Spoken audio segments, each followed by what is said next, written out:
कांग्रेस ने लोकसभा चुनाव की तैयारी तेज कर दी है। थोड़ी देर में कांग्रेस की केंद्रीय चुनाव समिति यानी सीईसी की बैठक होगी, जिसमें लोकसभा चुनाव के लिए उम्मीदवारों के नाम पर मुहर लग सकती है। माना जा रहा है कि पहली लिस्ट कांग्रेस जल्द ही जारी कर सकती है। जानकारी के मुताबिक आज करीब 12 राज्यों के उम्मीदवारों के नाम पर चर्चा होगी। पहली बैठक में करीब 100 उम्मीदवारों के नाम पर मुहर लग सकती है। दिल्ली के 3 सीटों पर भी पार्टी उम्मीदवार तय कर सकती है।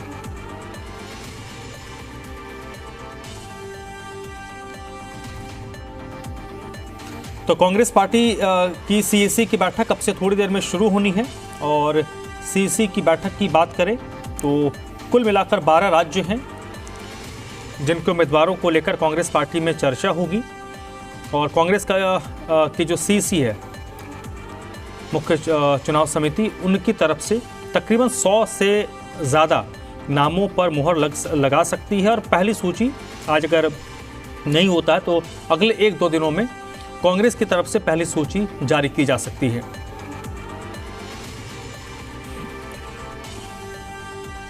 और इस वक्त मेरे साथ जी मीडिया संवाददाता रवि त्रिपाठी जुड़ चुके हैं इसी पर ज्यादा जानकारी के साथ। रवि, बताइए, क्या कांग्रेस की बैठक से निकलकर सामने आ रहा है और क्या कुछ आपके पास इंफॉर्मेशन है सीईसी की बैठक को लेकर?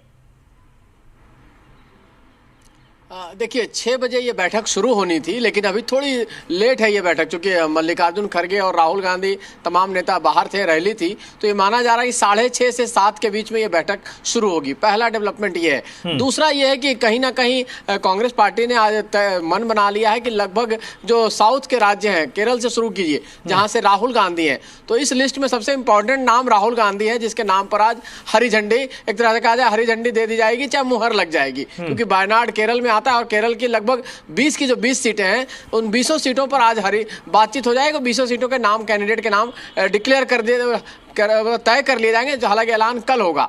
दूसरा बचता है तेलंगाना। तो तेलंगाना के जो 17 सीटें हैं उस पर भी चर्चा होगी। कर्नाटक की 28 सीटें हैं उस पर भी चर्चा होगी।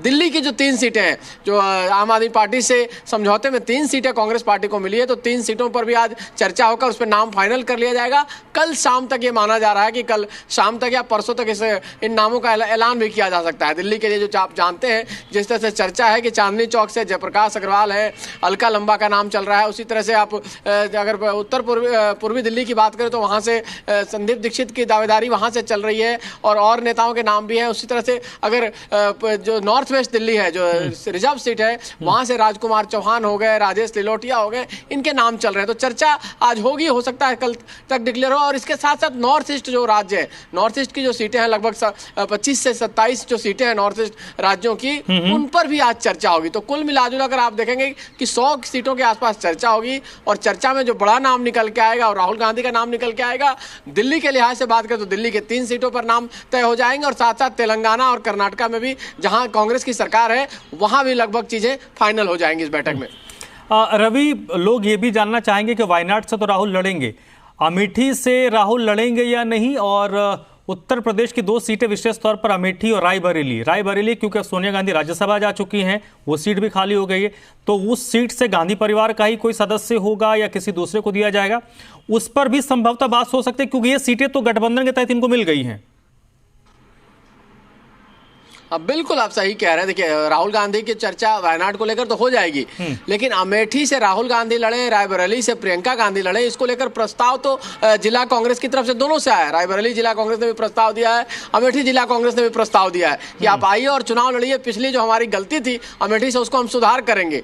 रायबरेली में सोनिया गांधी जीती थी, सोनिया गांधी ने अपील भी की थी वहां की जनता से कि भाई हमारे परिवार का आप ध्यान रखिएगा आगे के समय में। मैं चूंकि अपने हेल्थ का हवाला देते हुए उन्होंने सीट छोड़ी और राज्यसभा से इलेक्ट होकर आई, तो कहीं ना कहीं दोनों जगह से गांधी परिवार की दावेदारी है। अब ये अलग बात है कि राहुल गांधी इतनी हिम्मत जुटाते हैं कि वहां से जाके चुनाव लड़ते हैं, और चुनाव लड़के, क्योंकि देखिए माहौल है, लोग कह रहे हैं कहीं ना कहीं स्मृति ईरानी के खिलाफ एक नाराजगी है अमेठी में। और उस नाराजगी को कैसे राहुल गांधी बुनाते हैं, क्योंकि पिछले अगर 5 साल में बात करें तो राहुल गांधी सिर्फ 4 दौरा किया है उन्होंने, लेकिन बावजूद इसके स्मृति ईरानी के खिलाफ एक नाराजगी है, उसका फायदा राहुल गांधी को हो सकता है। लेकिन ये तय राहुल गांधी को करना है कि वहां उनको जाके चुनाव लड़ना है कि नहीं लड़ना है। प्रियंका गांधी के लिए भी ग्राउंड तैयार है, जमीन पे काम शुरू हो गया है, ऐसा हमें बताया जा रहा है। रायबरेली, अमेठी पे उनके चुनाव लड़ने गांधी और प्रियंका गांधी को है, इसमें तीसरे किसी को तय करना नहीं है। गांधी परिवार के ही 3 लोग तय करेंगे, प्रियंका गांधी, राहुल गांधी और सोनिया गांधी, इन तीनों को तय करना है। इस सीईसी को ये नाम तय नहीं करना है, तो परिवार में तय होना है।